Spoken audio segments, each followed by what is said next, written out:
Hola, hola, muy buenas noches. Muy buenas noches, tengan todos los colegas presentes. Mi nombre es Pastor Galicia, Chief Medical Officer de Grupo Leti. En nombre del Grupo Leti tengo el honor de presentarles en la noche de hoy y darles la bienvenida a este webinar llamado Deficiencia de Vitamina B Post-COVID. Y para hablarnos de este tema tendremos con nosotros a un gran amigo e invitado, el doctor Fernando Carrera Viñoles.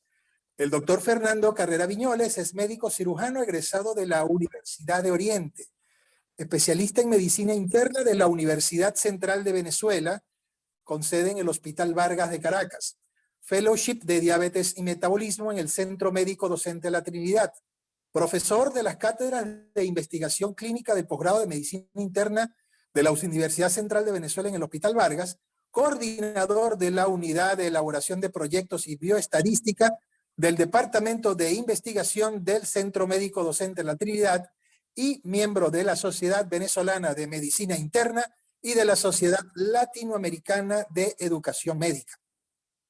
Les recordamos asimismo que esta actividad será grabada y una vez finalizada será colgada en nuestro canal de YouTube Grupo Leti. Los invitamos a que se suscriban, que activen las notificaciones para así estar al tanto no solo de esta, sino de todas las actividades de educación médica continua que Grupo Leti trae para ustedes día tras día. Asimismo, recordarles que por favor, a partir de este momento, mantengan apagadas sus cámaras, silenciados sus micrófonos, así como cualquier equipo o dispositivo electrónico que pueda causar interferencia con la transmisión de este evento.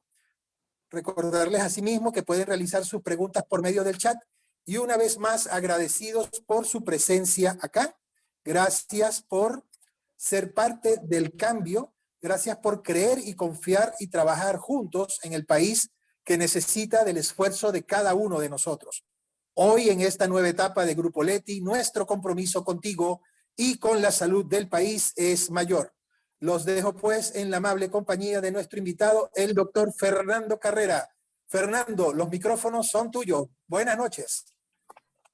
Hola doctor, ¿cómo está? Agradecido con todos por los que se están conectando hasta ahora para conversar un poco más entonces sobre vitamina B y bueno, deficiencia de vitamina D, que lo hemos venido conversando ya desde casi un año. Este es el tercer webinar que hacemos con respecto a vitamina B. Y bueno, nada, pues agradecido con ya las casi 140 personas que destinaron este tiempo de su noche, luego seguro de un día de trabajo,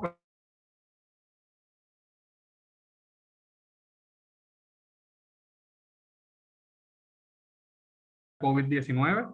Pues yo primero quisiera iniciar agradeciéndoles a todos los asistentes y al Grupo Leti siempre por la oportunidad de seguir aportando la educación médica en el país. Para ya iniciar entonces con a lo que venimos a hacer hoy, porque seguro luego de esto tenemos ya que descansar todos los que estamos acá, pues voy a ir mostrando la agenda que preparé para ustedes. Inicialmente vamos a hablar acerca de la relación esperada que existe entre el déficit de vitamina B y la COVID-19. Hablaremos un poco, repasaremos lo que ya vimos hace dos webinars atrás de la ruta perdida en el riesgo cardiovascular, porque justamente esta ruta metabólica es la que explica el rol que viene a cumplir el déficit de vitamina B en la infección por COVID-19 o SARS-CoV-2. La evidencia actual con respecto a esta asociación y luego entonces repasaremos el término adecuado de déficit de vitamina D a el diagnóstico correcto de trastornos de remetilación, haciendo un diagnóstico clínico oportuno, y para eso tendremos pues allí algunos aspectos que considerar. Finalmente iremos abordando un poco más acerca de los aspectos prácticos para el diagnóstico bioquímico del déficit de vitamina B de forma objetiva, ya que quizás hay cierta ligereza a la hora de hacer diagnósticos de deficiencias de vitamina B, cuando realmente es todo un plan terapéutico a seguir para poder establecer como causa de los síntomas que cursa el déficit de vitamina B a una causa realmente objetiva como la deficiencia de vitamina B en la mayoría de los pacientes. Y luego, bueno, hacemos un pequeño abordaje terapéutico inicial con unas perlas diagnósticas y oportunas para poder llevarnos todos a la consulta, que es realmente lo que buscamos con el seminario. Y finalmente, nuevamente compararemos la evidencia actual entre la administración oral versus la administración parenteral de la vitamina B, como una alternativa terapéutica, porque quizás allí también todavía hay ciertas estigmas que venimos arrastrando en la educación médica clásica, en donde quizás preferimos algún tipo de administración de vitamina B cuando la evidencia actual ha cambiado un poco. Pero bueno, iniciando un poco, entonces vamos a hablar acerca de esta relación, y es que quizás los síntomas que veníamos conversando en el primer webinar que hicimos de deficiencia de vitamina B hace ya casi un año, y que está disponible en el canal de YouTube de Grupo Leti, pues pueden solaparse con lo que tenemos ahora como COVID prolongado. Si vemos en la diapositiva, vamos a tener entonces un cuadro comparativo donde vemos la presencia de los síntomas que pueden coexistir entre la anemia perniciosa, que es la manifestación más común del déficit de vitamina B, y el COVID largo o prolongado, que realmente la traducción correcta en nuestro idioma pues es COVID prolongado.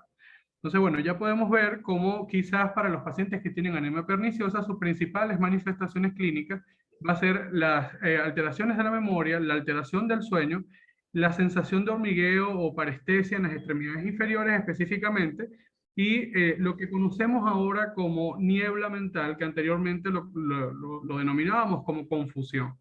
Esos 4 síntomas son altamente específicos de la anemia perniciosa en pacientes con deficiencia de vitamina B. Y quizás podemos también ver que estas alteraciones son muy comunes en lo que conocemos ahora como COVID prolongado.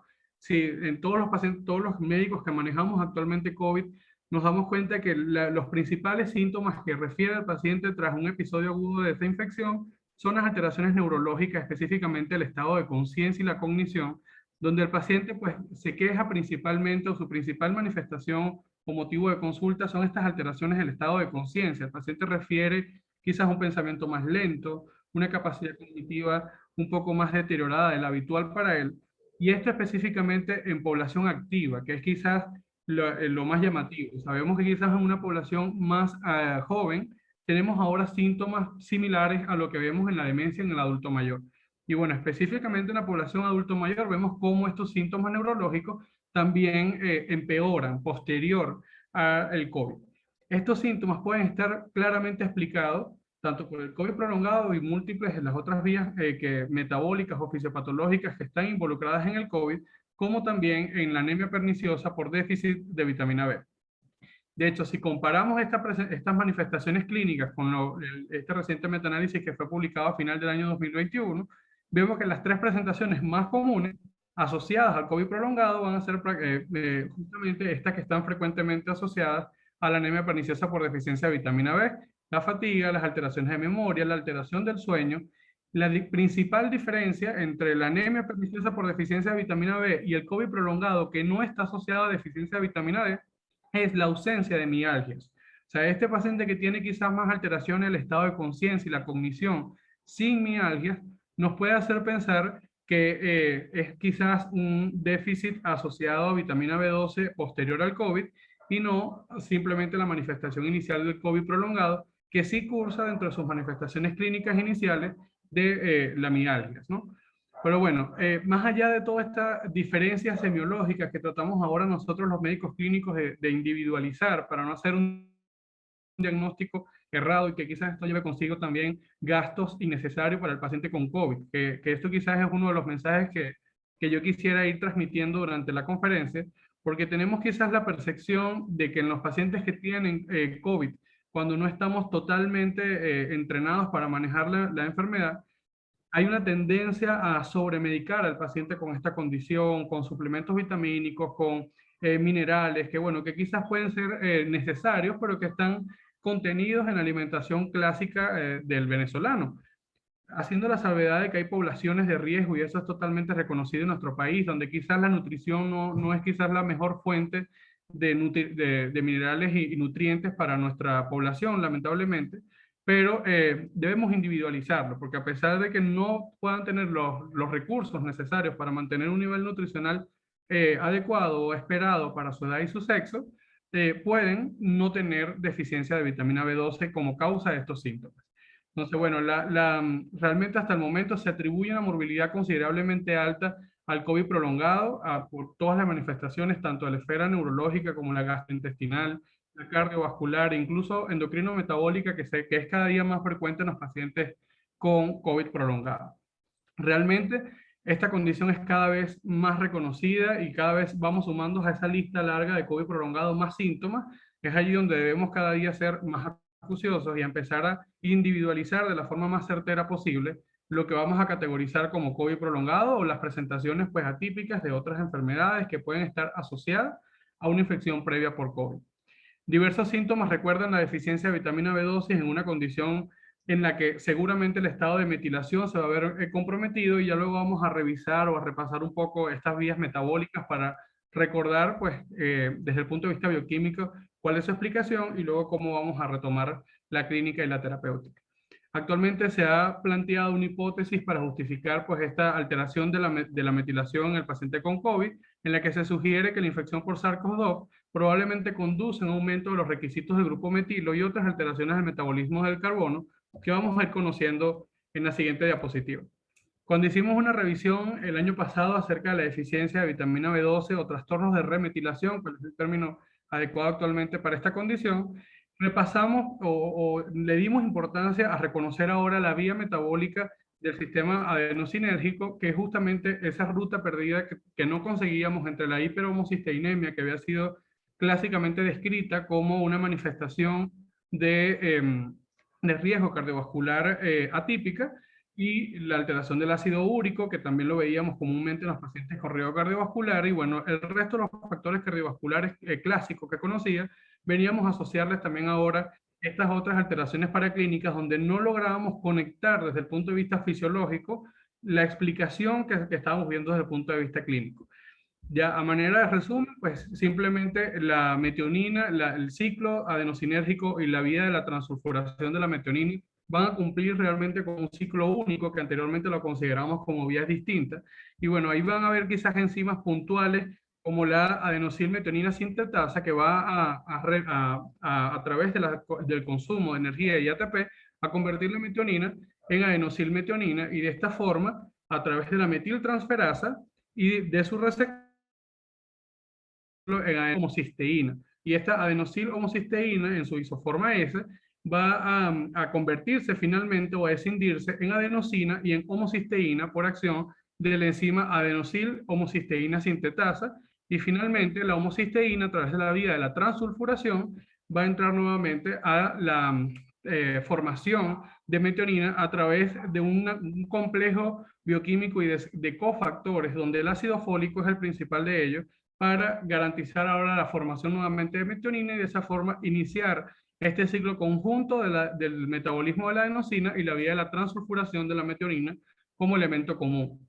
Y ahí vemos entonces como la homocisteína finalmente va a ir convirtiéndose en sus metabolitos activos en el tejido periférico, y de esta forma vamos a entrar a lo que es el ciclo de las metilxantinas o del ácido úrico, donde la adenosina va finalmente a convertirse en inosina y luego hipoxantina, xantina y finalmente ácido úrico, elevando así el riesgo cardiovascular de los pacientes que tienen alteración del ciclo de la adenosina y de la vía de la transsulfuración del ciclo de la metionina. Como ya vimos previamente, esta homocisteína viene a ser entonces el elemento perdido entre el sistema adenosina y la vía de la transsulfuración de la metionina para expresar las alteraciones cardiovasculares inducidas por ácido úrico, específicamente por una disminución de la vasodilatación periférica que lleva consigo también una inmunosupresión, y esta inmunosupresión produce más inflamación, y esto asociado a isquemia periférica se traduce entonces en cardiopatía isquémica. Esta misma explicación nos sirve entonces para comprender lo que ocurre en el COVID, porque básicamente, y eso ya lo conocemos desde hace un año y medio cuando empezamos a tener los estudios en anatomía patológica en la pandemia por COVID, como la isquemia y la trombosis son fenómenos comunes en el paciente con COVID. Y quizás en ese momento no reconocíamos las diferentes vías metabólicas por las que podría ocurrir la isquemia y el riesgo cardiovascular elevado en los pacientes con COVID, que ahora reconocemos como un factor de riesgo cardiovascular cada día más emergente. Parece ser ahora que la infección por COVID está aumentando, o debemos reclasificar el riesgo cardiovascular inicial de nuestro paciente con COVID, conocido en nuestra consulta, que pasa por una infección aguda por el SARS-CoV-2. Pero bueno, realmente el SARS-CoV-2 induce cambios en el metabolismo del carbono y la disponibilidad del grupo metilo del huésped, tal como lo explicamos, pero vemos cómo en esa fisiopatología inicial del COVID que reconocíamos, en donde el virus podría unirse al receptor AC2 de la vía tisular del sistema renina-angiotensina-aldosterona, y de esa forma impedía, o se convertía en un agonista competitivo de la angiotensina 2 para la conversión a angiotensina 1.7, que viene siendo pues esa molécula finalmente activa en el tejido final para su acción del sistema renina-angiotensina aldosterona en los tejidos efectores. Pero más allá de esto, podemos ver entonces cómo el COVID, la unión específicamente la proteína S del COVID sobre el receptor AC2, va a inhibir ciertas acciones o ciertos efectos de la vía del sistema renina-angiotensina-aldosterona, produciendo más vasoconstricción, mayor producción de fibrosis, tiene un efecto proliferativo y trombótico. Pero si podemos inhibir estas vías, entonces vamos a tener pues mayor vasodilatación, un efecto antitrombótico, mejorar los efectos antiproliferativos y antitrombóticos que vemos también en estos pacientes. Es allí donde podemos entonces comprender que la interrupción de la transmetilación por el SARS-CoV-2 dará lugar a una disminución de la concentración de la enzima adenosilmetionina intracelular, y de esta manera se limita la capacidad de las células para sintetizar glutatión, que es quizás el principal antioxidante, y de esta forma se puede inhibir el proceso de fibrosis en los pacientes con COVID. Sin embargo, toda esta explicación bioquímica que hemos podido dar para poder comprender la importancia de determinar la deficiencia de vitamina B12 en los pacientes que tienen COVID, porque esto puede permitirnos reclasificar el riesgo del paciente con COVID, pues también tiene otras implicaciones desde el punto de vista paraclínico, que quizás pueden ser más fácil medidas a la hora de interpretar a un paciente que tenemos en consulta con una infección aguda por COVID, quizás con las condiciones cambiantes de esta enfermedad a la que nos enfrentamos en la consulta. Sabemos que el COVID, pues por la aparición de nuevas variantes, por la modificación en su capacidad de virulencia, por sus diferentes presentaciones en diferentes grupos etarios, debe ser interpretado de una forma muy correcta en el momento diagnóstico, en el momento de la fase fisiopatológica, pero desde el punto de vista de lo que nos corresponde el día de hoy, que es el rol que viene a cumplir la vitamina B12 en la infección por COVID-19, pues básicamente la replicación viral puede verse influenciada por la deficiencia o no de vitamina B12. Y de esta forma se puede también asociar a un desbalance en el metabolismo del folato. Entonces, quizás cuando tenemos pacientes que tienen cierto grado de mayor compromiso en pacientes con COVID-19, podemos también sospechar si tenemos factores de riesgos asociados como la obesidad, el sexo femenino que se ha asociado estadísticamente con un mayor riesgo de mortalidad en COVID, si hay falla renal, si en estos pacientes además usan fármacos que aumenten la acidosis metabólicas como la metformina, por ejemplo, el uso de inhibidores de bomba de protones o agonistas antagonistas del receptor de histamina, que también es muy común que se utilicen este tipo de fármacos durante la infección por COVID. Esto puede impedir la absorción adecuada de la vitamina B12 en este momento, y de esta forma aumentar la probabilidad de trombosis en los pacientes con COVID al inhibir la vía de la transulfuración de la metionina y el ciclo de la adenosina. Entonces, si ya podemos reconocer clásicamente cómo ocurre esta asociación nueva ahora entre déficit de vitamina B12 en COVID, que realmente ya tiene 1 año y medio siendo reconocida, realmente lo que estamos es conversándolo hoy, pero ya no significa hacer una relación nueva. Quizás lo que estábamos esperando era ver cómo evolucionaba la evidencia actual en esta asociación. Y ya podemos tener entonces los estudios quizás de la vida real, estudios con mayor evidencia, donde se pudiera tratar de asociar el déficit de vitamina B12 y el riesgo que conlleva la infección por COVID-19, no tanto para el evento agudo, porque quizás en este momento ya vamos a empezar a tener menos pacientes con enfermedad grave por COVID-19 gracias a la vacunación y a las medidas que ya nos hemos ido adaptando en esta pandemia frecuente, y nosotros debemos empezar a mejorar la comprensión de esta enfermedad, que va a ser ya quizás en unos años convertirse también en una enfermedad crónica, el COVID prolongado para los pacientes que la padecen. Entonces, bueno, este último metaanálisis que le muestro el día de hoy trataba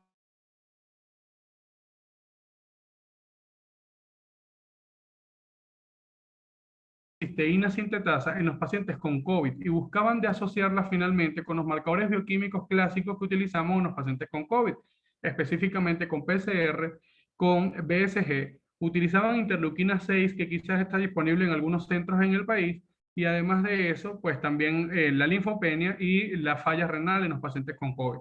Y pues, tal como ven en las diapositivas, en este diagrama de caja, podemos ver cómo fluctuaban en función a los cuartiles que ellos dividieron de los valores de enzima adenosylmetionina ajustados a los otros parámetros, cómo podían entonces identificar los puntos de corte de esta enzima para las poblaciones que tenían riesgo elevado en COVID-19 con deficiencia de vitamina B12 y pudieron determinar el nivel elevado de la enzima adenosylmetionina sintetasa podía entonces considerarse como un marcador de riesgo de daño pulmonar en pacientes con COVID-19 y muy probablemente un factor asociado con el desarrollo del proceso inflamatorio y con una disminución principal antioxidante celular.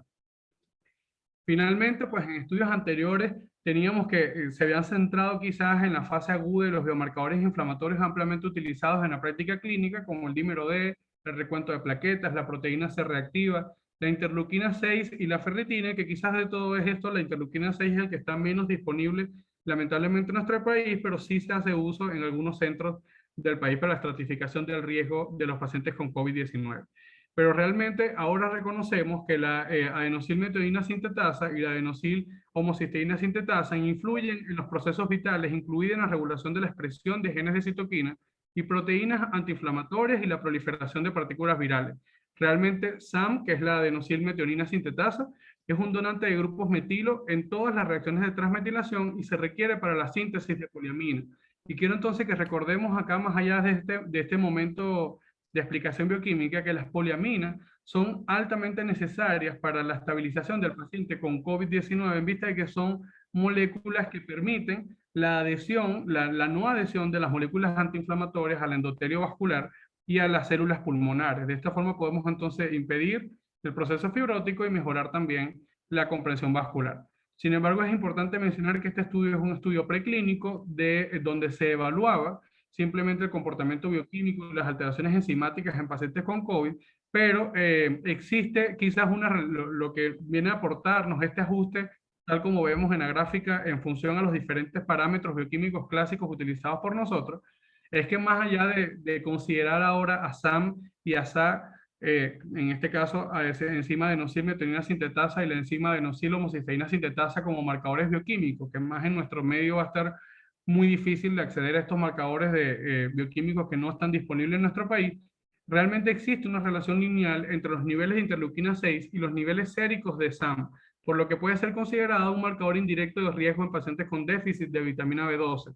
Quizás ahí es donde debemos entonces empezar a trabajar nosotros en nuestros centros para empezar a darle más valor a la medición de interleuquina 6 en los pacientes con COVID-19 para estimar su riesgo trombótico, porque esto puede ser un marcador más específico en comparación con PCR y BCG, pero sabemos y reconocemos que en nuestro país, pues probablemente vamos a tener que seguir utilizando generalmente en la mayoría de los centros del país PCR y BCG.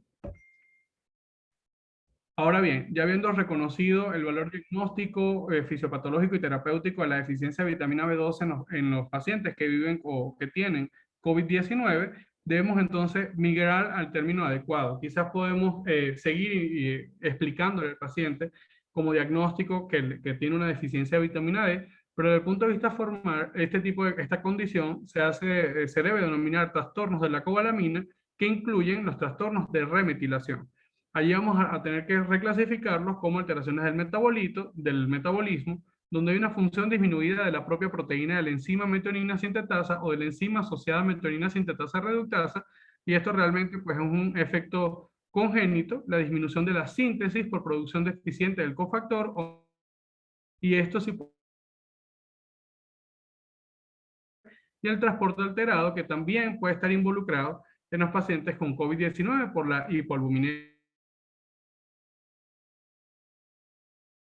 Pero los trastornos de la cobalamina va a poder explicarse desde el punto de vista bioquímico por la toxicidad directa, los productos faltantes de su metabolito, la metilación alterada, el estrés oxidativo y una función endotelial deteriorada. Finalmente, para que recordemos entonces estas alteraciones que les estoy recordando el día de hoy, los invito a que puedan revisar en el canal de Grupo Leti esta primera conferencia que dimos el año pasado sobre aspectos clínicos de déficit de vitamina B12 y luego vimos una segunda conferencia de vitamina B12 en pacientes con diabetes y uso de metformina, que también sería, deberían considerar revisar para completar entonces la información que estamos dando el día de hoy. Pero bueno, más allá de todo esto, las presentaciones clínicas que realmente tiene ahora la deficiencia de vitamina B12 debemos reclasificarla en función a los trastornos de remetilación o a la deficiencia de la enzima que garantiza la remetilación, sea esta la SAM o la SA, como ya lo conocimos anteriormente. Sin embargo, para lo que nos corresponde el día de hoy, que es la deficiencia de vitamina B12 en pacientes con COVID, nos vamos a quedar simplemente con trastornos de la deficiencia de la enzima que convierte la homocisteína o la remetila, que son realmente las adquiridas por COVID-19. De ahí, pues la guía actualmente sugiere que debemos hacer un diagnóstico clínico oportuno en todos pacientes con deficiencia de vitamina B12 o trastornos de la remetilación de la vitamina B12, donde se debe recomendar considerar un trastorno adquirido o genético de la remetilación en caso de síntomas neurológicos o visuales y hematológicos donde no haya una causa explicada. Esto lo dejamos simplemente como un conocimiento más para el manejo adecuado de los pacientes con deficiencia de vitamina B12, pero siempre debemos recomendar considerar un trastorno adquirido genético de la remetilación en el caso de trombosis inexplicable o degeneración de la médula espinal o síndrome urémico hemolítico atípico. Entonces, quizás en estos pacientes con COVID que tengamos una trombosis no explicada con dímero de bajo, ferritina baja, no teníamos quizás otra causa de trombosis explicada, podemos considerar que este paciente, si teníamos evidencia de deficiencia de vitamina B12, sea por un trastorno genético y no un adquirido. Y lo otro que quisiera mencionarles es que no todo lo que tenemos al frente siempre va a ser un paciente con COVID. Quizás ese paciente que tiene COVID tiene otras condiciones que pueden aumentar el riesgo de trastornos en la remetilación o déficit de vitamina B, que empeoran también su riesgo cardiovascular y de esta forma pues aumentan el riesgo de trombosis y de aparición de COVID prolongado, que es quizás el objetivo de esta conferencia, tratar de hablar más de las alteraciones a largo plazo de la deficiencia de vitamina B12 en pacientes con COVID-19 y reconociendo que la trombosis, cuando ocurre a baja escala, es la causante de la mayoría de los trastornos de la COVID prolongada. Pero bueno, quizás ahora reconocemos que hay una proporción de individuos en el mundo que viven que aumentan o prefieren la dieta vegana o vegetariana y esto se ha asociado con un mayor riesgo de deficiencia de vitamina B12.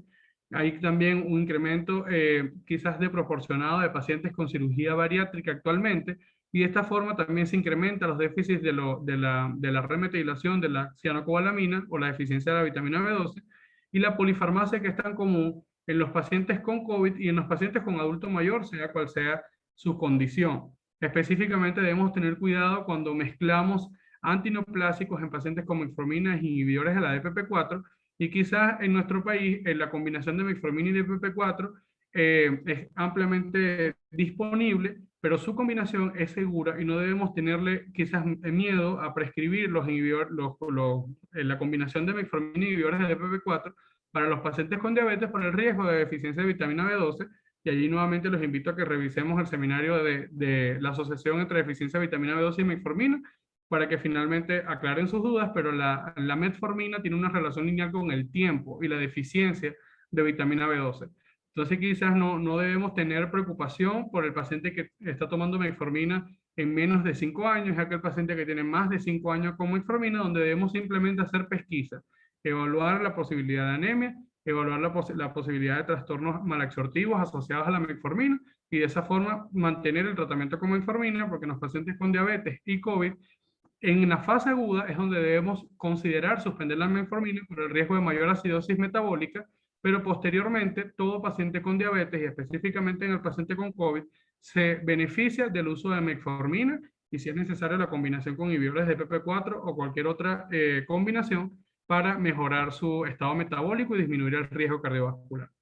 Finalmente, quisiera recomendarles desde el punto de vista práctico que solicitar los paraclínicos para deficiencia de vitamina B12 o trastornos de la remetilación debe ser un nuevo objetivo a perseguir porque quizás tenemos cierta ligereza a la hora de dar el diagnóstico de vitamina B, deficiencia de vitamina B12. Consideramos que todo paciente que tenga quizás astenia, un poco de mialgias, de confusión, quizás el mismo paciente en la consulta llega solicitando pues, la administración de vitaminas y nosotros consideramos que estos fármacos pueden ser de libre demanda, o sea, consideramos que lo podemos prescribir sin ningún tipo de riesgo y realmente la hipervitaminosis B también puede ser igual de común que la deficiencia de vitamina B y debe ser evitada en todos los casos, porque la hipervitaminosis B lleva incluso más riesgo que la deficiencia de vitamina B. Entonces, en nuestra población debemos simplemente hacer una prescripción siempre ajustada a la realidad, considerando también pues, que muchos de los pacientes, muchos de los síntomas que tiene el paciente no van a mejorar tras la administración de vitamina B si no es asociado realmente a una deficiencia de esta vitamina. Finalmente, pues la homocisteína y los niveles de vitamina B y folato se miden mediante métodos cromatográficos o inmunoensayos. Y los métodos cromatográficos son más específicos que los inmunoensayos generalmente. Se combinan con la detención de la espectrometría de masas en tandem, que no están disponibles en nuestro país. Nosotros tenemos más disponibilidad de inmunoensayos. Entonces también debemos saber interpretar los valores de homocisteína, niveles de vitamina B y folato que nos están llegando. Yo les recomiendo que utilicemos una sola institución donde conozcamos el tipo de inmunoensayo y su capacidad predictiva, y de esa forma podemos hacerle seguimiento mejor al paciente. O sea, si van a medir niveles de homocisteína, niveles de vitamina B y folato, háganlo en un mismo centro y que el paciente se haga el seguimiento siempre en el mismo su capacidad diagnóstica, y no que lo hagan en diferentes centros donde varía el inmunoensayo, varía el reactivo, y de esta forma también varía la interpretación de la prueba. No influye, no debería influir el tipo de tubo con que se va a tomar la muestra para niveles de vitamina B. Sin embargo, las muestras de sangre deben centrifugarse en 1 hora y mantenerse frías hasta la centrifugación. Y esto es importante, recomendárselo siempre al laboratorio. Yo trato, esto es como un consejo más personal, pero yo trato de que cuando hacemos los valores de homocisteína, niveles de vitamina B y folato, lo hago con un mismo centro, donde ya yo haya previamente hablado con ellos y que me cumplan con estos parámetros para yo poder entonces interpretar adecuadamente los laboratorios y que no sean quizás alterados por la técnica de laboratorio que estamos aplicando. Entonces ya quisiera que se llevaran estas perlas diagnósticas también, ya que la hiperhomocisteinemia es el sello distintivo de los trastornos de la remetilación y la transsulfuración, así que más allá de los niveles de vitamina B, es más específico medir homocisteína, y si hay evidencia de hiperhomocisteinemia, entonces eso es un marcador más específico de deficiencia o exceso de vitamina B12. La hiperhomocisteinemia leve o moderada es común en las deficiencias de vitamina B12 o folato, pero también en las deficiencias muy graves de vitamina C y en pacientes con insuficiencia renal e hipotiroidismo. Entonces quizás eso también es importante que lo recordemos, que en pacientes que tengan una tasa de filtración glomerular por debajo de 45 o que tengan hipotiroidismo con una TSH mayor a 5, entonces podemos, o sea, en su control, que ya cuando estén en seguimiento mayor a 5, los valores de homocisteína que estamos viendo pueden estar alterados. Debemos tener control bioquímico del hipotiroidismo y una función renal mayor a 60 para poder mejorar el rendimiento diagnóstico de la homocisteína como marcador bioquímico. Si bien la anemia megaloblástica con aumento del volumen corpuscular, del volumen corpuscular medio y los neutrófilos hipersegmentados en el frotis sanguíneo se encuentran en la deficiencia de vitamina B12 y folato, realmente debemos entonces evaluar si existe un déficit real de vitamina B12. En caso de que los niveles séricos estén normales, podríamos considerar entonces el frotis de sangre periférico como una alternativa para apoyarnos o no al diagnóstico de deficiencia de vitamina B12. Siempre que se pueda, pues evaluar síndromes malabsortivos, la farmacoterapia usual en el paciente y la composición nutricional de ese paciente para garantizar que estamos interpretando adecuadamente el perfil bioquímico en este individuo. Y ya para finalizar, quisiera que revisáramos nuevamente, el año pasado hablamos sobre un estudio que comparaba vitamina B12 oral y parenteral, tanto intramuscular como endovenosa, y realmente el estudio nos decía que había una similitud entre la administración oral, parenteral y endovenosa, y que no había una diferencia marcada entre ambas formas de administración. Y ahora recientemente pudimos conocer que este metaanálisis, que fue actualizado a finales del año 2021, nos daba acá, incluyó ahora 18 estudios adicionales al que le mostré el año pasado. Igualmente nos concluía que la diferencia entre la administración oral y parenteral no es significativa, por lo que la evidencia total de los estudios evaluados eran de baja calidad, que muestran que la vitamina B12 oral e intramuscular tienen efectos similares en cuanto a normalizar los valores séricos de vitamina B12, pero el tratamiento oral cuesta menos. Entonces quizás en nuestro que el fármaco sea accesible para el paciente como una forma de garantizar la adherencia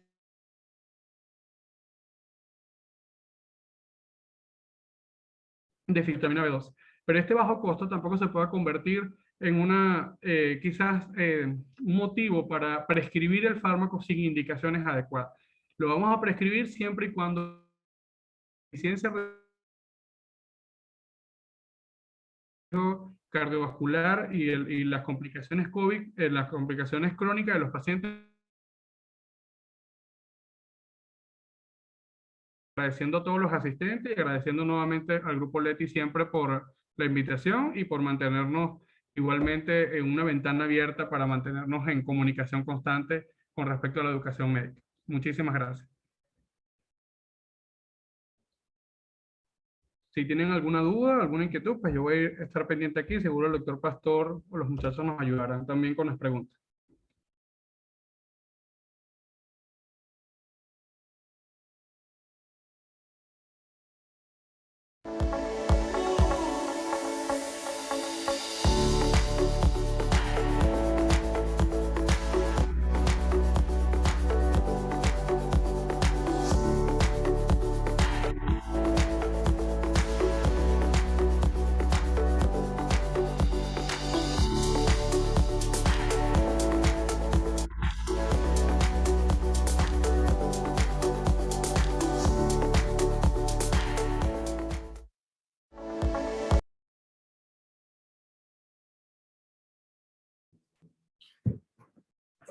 Bueno, Fernando, agradecido por tu presentación, excelente por demás. Tienes, bueno, o tuviste pues un total de 200, casi 200 personas conectadas en la noche de hoy, pues escuchando tu excelente actualización acerca de la deficiencia de vitamina B asociada a COVID-19.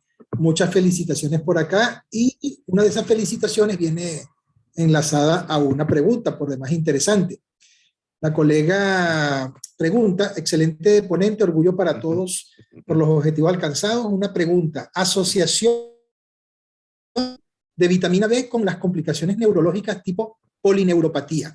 En porcentaje con esta variante, ¿en qué porcentaje con esta variante de Omicron la estamos observando? Hay mucha clínica de polineuropatía hasta en niños y adolescentes de la mano de alteraciones cardiovasculares y con menos efectos a nivel pulmonar. Entonces, ¿qué nos puedes decir al respecto?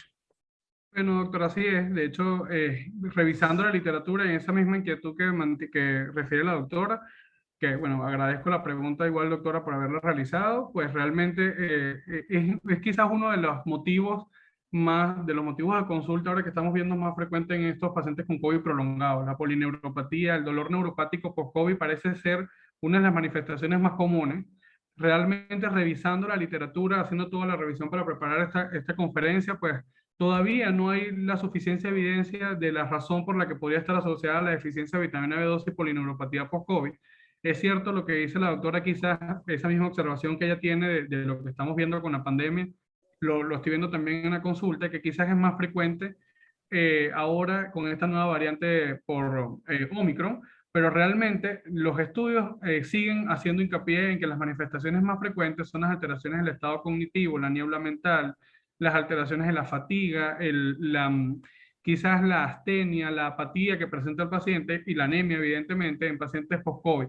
Pero la polineuropatía, a pesar de que viene como en incremento en estas series que revisé, realmente no logran explicar el mecanismo fisiopatológico. Para nosotros, pues parece ser fácil de comprenderlo porque los que, bueno, manejamos pacientes con diabetes y trastornos metabólicos reconocemos el rol que cumple la vitamina B12 en el metabolismo per se del nervio y de la vaina de mielina que recubre los nervios. Y de esa forma, pues podemos comprender por qué está ocurriendo. Pero también si hacemos un análisis muy objetivo de la metodología, de lo que estamos observando con estas presentaciones, nos damos cuenta que la presencia de polineuropatía en estos pacientes es principalmente en aquellos que tienen condiciones crónicas como la diabetes y dislipidemia. Entonces quizás el COVID es un detonante de ese sustrato metabólico que tiene el paciente con disglicemia y dislipidemia y no el causante real, ¿no? Quizás viene a sumarse a esta condición preexistente de los pacientes previamente a la infección por COVID. Perfecto, muy bien, Fernando. Mira, por acá pregunta otro colega, ¿qué dosis de vitamina B12 recomiendas post-COVID? Es que dosis diaria. ahí yo quisiera también pues, ser muy enfático en que la dosis de vitamina B12 debería indicarse en función a la nivel de deficiencia.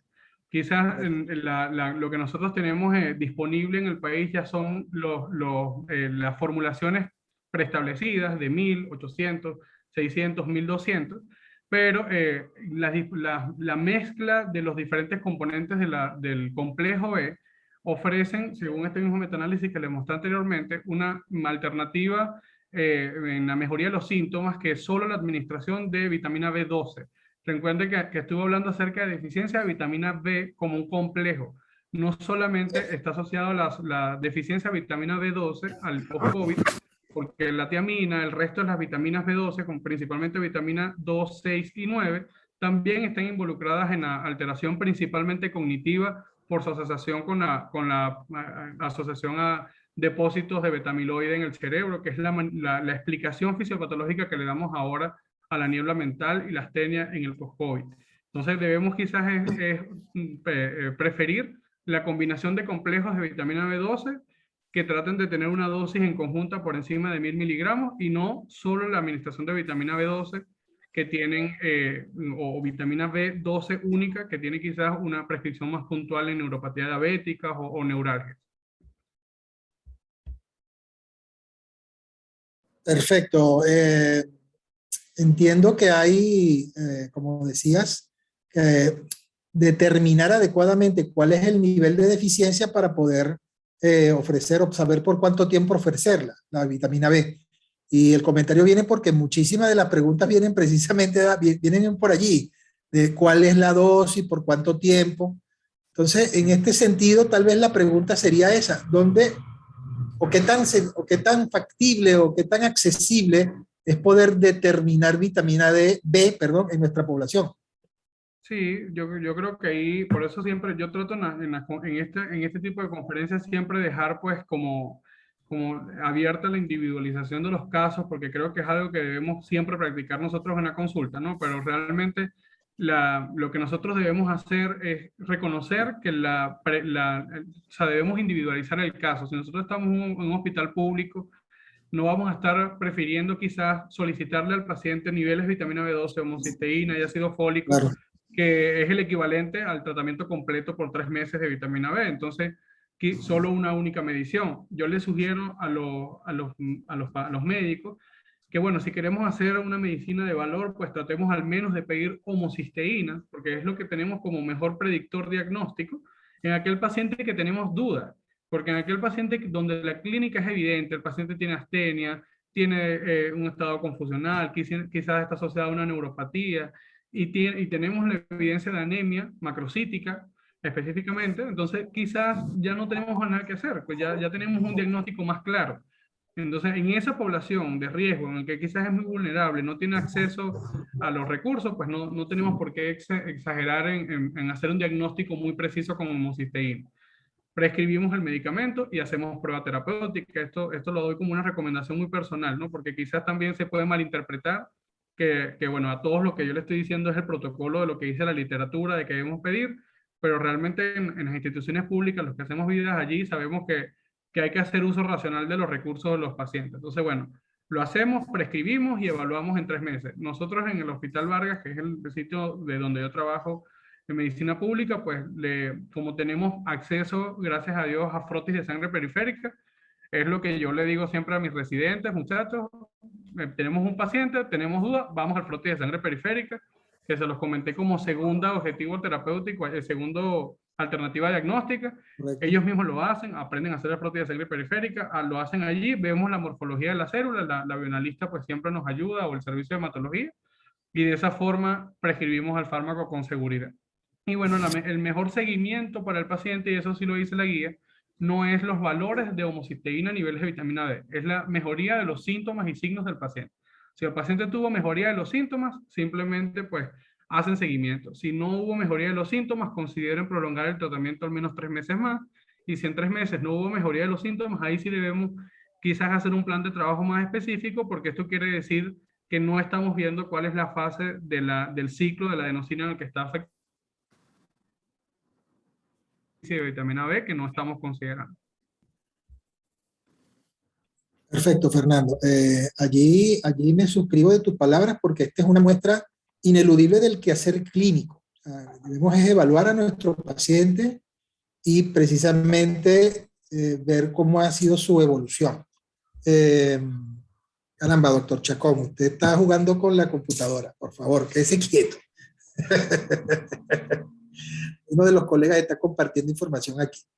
Ok, Fernando, um, antes de hacerte la siguiente pregunta, quisiera por acá saludar a la doctora Mayela Gómez, que nos escribe desde fuera del país, sugiriendo que hagamos estas actividades académicas más temprano, por la diferencia horaria. Bueno, para la colega, bueno, vamos a tomarle su sugerencia. También tenemos algunas actividades más temprano, precisamente de la mano de la Sociedad Venezolana de Endocrinología. Y bueno, en caso de que a usted le cueste un poquito ver las actividades a esta hora, le recordamos que todas estas actividades se graban y quedan colgadas en nuestro canal de YouTube, Grupo Leti, como, bueno, incluso Fernando lo mencionó, sus conferencias están allí en esa biblioteca de videos.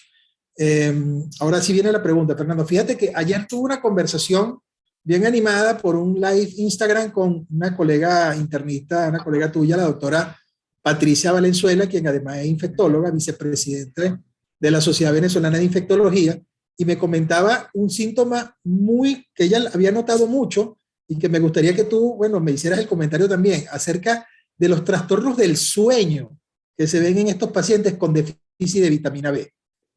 Sí, realmente los pacientes, el trastorno del sueño parece ser uno de los síntomas ahora más preocupantes para el paciente en el post-COVID. Lo habíamos visto mucho durante el COVID, o sea que por razones obvias, dificultad respiratoria, el malestar general del paciente pues tenía trastornos del sueño, pero esto quizás al mejorar la sintomatología también bajaban su frecuencia. Ahora vemos que no, que quizás ese paciente que tuvo un COVID leve, COVID moderado, que quizás no tuvo tantos trastornos del sueño durante la infección aguda, lo está teniendo en el COVID prolongado.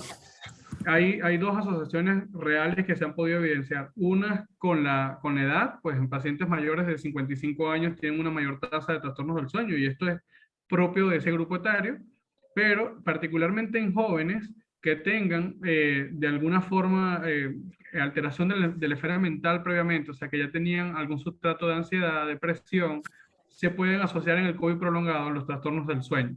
Con la deficiencia de vitamina B12 es común por lo mismo, por la alteración el sustrato que representa la vitamina B, pues para la glía, para el sistema nervioso y de esta forma inhibe el sistema de activación reticular ascendente, que es importantísimo en el sueño y de esta forma pues produce un trastorno en el inicio como en el mantenimiento del sueño.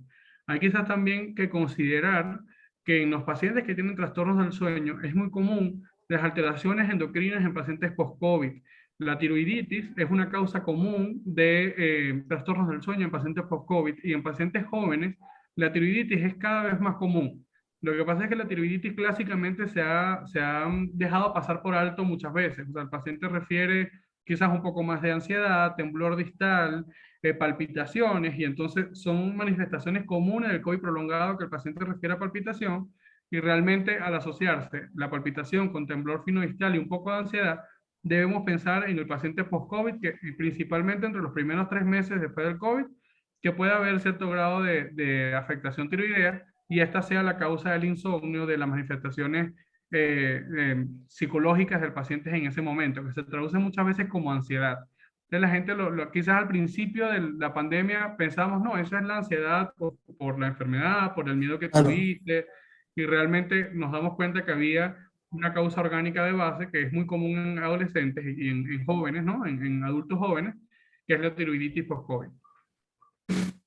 Así es. Bueno, indudables son las alteraciones neurológicas definitivamente en el entorno COVID y post-COVID. De hecho, una de las cosas que también estaba conversando ayer era precisamente lo notorio que era el síntoma de la anosmia como signo pactonomónico del diagnóstico de COVID, pero que con la variante Omicron tal vez no ha sido tan notorio. También. Sin embargo, acá la doctora Zaida Gil nos hace una pregunta interesantísima. A ver, ¿qué nos puedes responder, Fernando? ¿Qué experiencia tienes con la cacosmia post-COVID-19? Sí, sí, sí lo hemos visto también, particularmente en la consulta, y está descrita dentro de la literatura.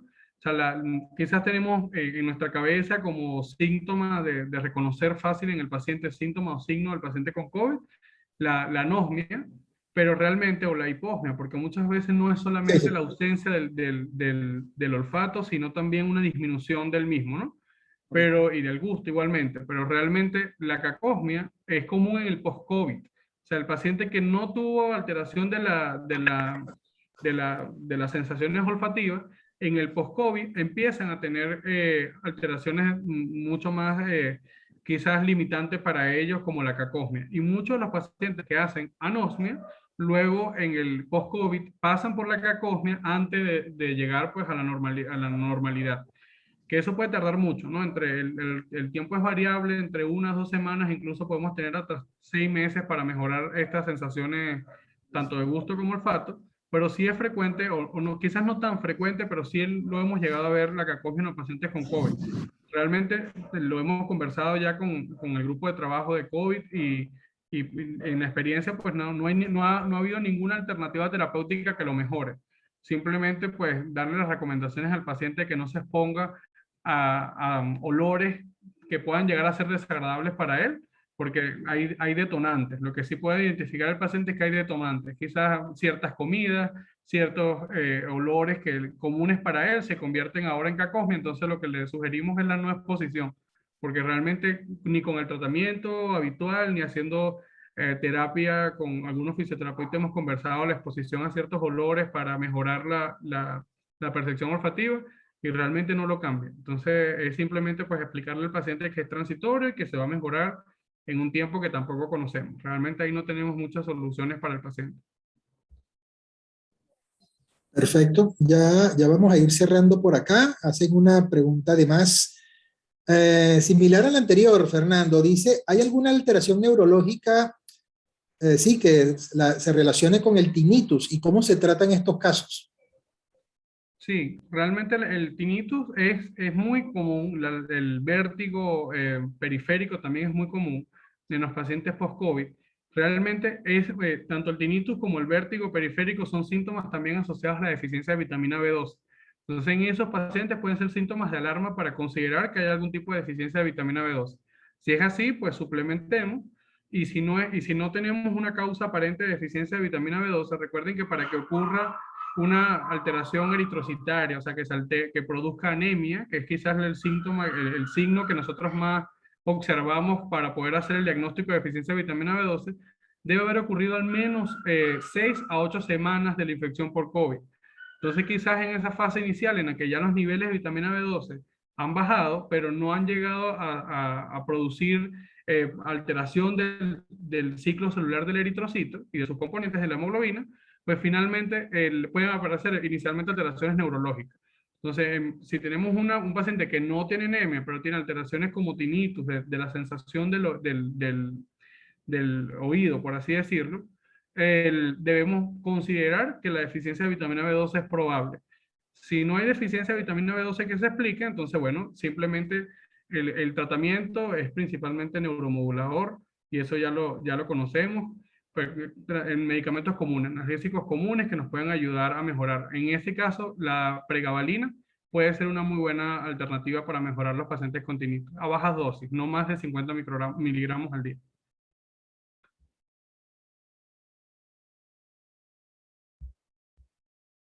Doctor Pastor, creo que no lo estoy escuchando. Disculpa, sí, es que yo tenía apagado yo el micrófono. Okay. Como te decía, un comentario por acá de la doctora Lenis Córdoba que dice que la tiroiditis es autolimitada, que ella ha tenido o ha manejado pacientes con esas características, pero los mismos mejoran espontáneamente. Y por acá, creo que sí, una pregunta, la degeneración combinada, subaguda como complicación, incidencia per y post-COVID. Ok, bueno, voy a ir primero con la tiroiditis. Yo entiendo que quizás quiere decir pre y post-COVID, la degeneración combinada Sí, subaguda. correcto. Quizás la doctora nos podría aclarar si quiere hablar acerca de degeneración combinada en nervios periféricos o degeneración combinada central, porque también puede haberse en COVID. Pero bueno, voy a ir conversando mientras tanto sobre la tiroiditis, y cierto, como dice la doctora Córdoba, la tiroiditis es autolimitada, como casi todas las tiroiditis, pero cuando la diagnosticamos, pues podemos simplemente colocar analgésicos comunes, un poco de propanolol para evitar el temblor y las palpitaciones en el paciente. Y si no, pues ellos realmente remiten. Lo que pasa es que el periodo de tiempo varía entre el paciente. Entonces hay unos que mantienen estos síntomas 3, 4 meses y eso los limita, ¿no? El paciente se queja de los síntomas, entonces en esos pacientes los tratamos. Allí pues es importantísimo la realización del el ecotiroideo y tratar de evaluar si hay alteraciones en la cogenicidad típica de la enfermedad tiroidea autoinmune. Y bueno, solicitar igualmente en estos casos anticuerpos antitiroglobulina y anti-TPO, que nos pueden ayudar a saber si era un paciente que ya venía con enfermedad tiroidea autoinmune y lo desencadenó el COVID o simplemente está asociado al COVID. Pero bueno, es quizás simplemente individualizarlo y tratarlo. Continúo aquí, ya vi que el doctor Domingo Lara nos dice que en ambas su relación, o sea, tal cual, doctor, en degeneración combinada subaguda es muy complejo hacer el diagnóstico de degeneración combinada subaguda por las manifestaciones clínicas, por sus presentaciones, las diferencias que debemos tener con respecto a los reflejos del paciente, a la alteración sensitiva y motora. La degeneración combinada subaguda en COVID es quizás es el término que le damos ahora para todas estas manifestaciones neurológicas que pueden ser atípicas en el COVID. La periférica, las manifestaciones más comunes son todas estas polineuropatías que les comenté, y es combinada porque pueda que tenga un paciente se exprese como una mononeuritis múltiple, pues, alteración de diferentes nervios que pueden tener, en algunos casos ser sensitivos, en algunos casos ser motores. Su identificación es muy compleja, ahí nos debemos apoyar siempre de la electromiografía. La deficiencia de vitamina B12 siempre va a ser un sustrato para cualquier degeneración combinada subaguda, pero realmente en COVID la explicación es por los fenómenos trombóticos en las terminaciones nerviosas finales.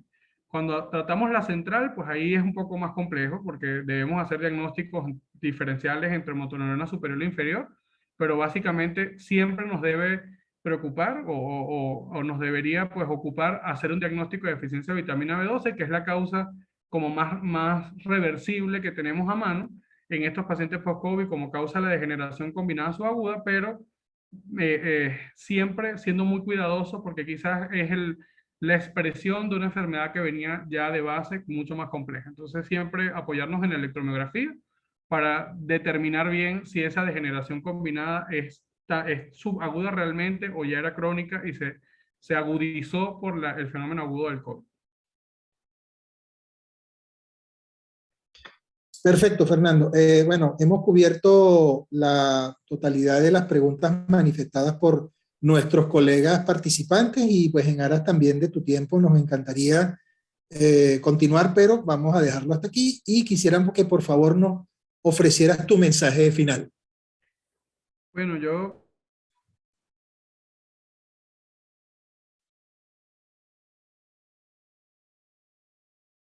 lo que quisiera que nos lleváramos hoy a casa es que recordemos que el entorno de atención médica en Venezuela es muy complejo, muy cambiante, que nosotros tenemos que tener herramientas clínicas muy bien afinadas para hacer un diagnóstico certero en este tipo de condiciones. No quizás caer en la prescripción inadecuada de la deficiencia de vitamina B12 cuando realmente tenemos causas de sobra para prescribirla de una manera muy bien justificada. Recordar que la prescripción inadecuada para nuestra población también se puede traducir en deterioro de la misma, porque si estamos indicando fármacos que no vayan a justificar, no vayan a mejorar los síntomas del paciente, solamente estamos prolongando una agonía. Y entonces ahí tenemos que ser como quizás muy maduros a la hora de tomar decisiones, tener herramientas clínicas. Es muy sencillo, es muy fácil para mí darles como este algoritmo terapéutico y decirles compren, manden a hacer homocisteína y vitamina B12, como que si uno no conociera la realidad de nuestros hospitales, pero sí sé que la realidad de nuestros hospitales es bastante complejo, pero bueno, debemos conocer el proceder y saber lo que tenemos. Ya les di la alternativa del frote de sangre periférica. En los centros en los que se hace docencia, pues estimularla en nuestros residentes para que eso sea una herramienta más que ellos se lleven también, y de esta forma nos ayuda a comprender la enfermedad y siempre, siempre, siempre preferir dar tratamiento al paciente antes de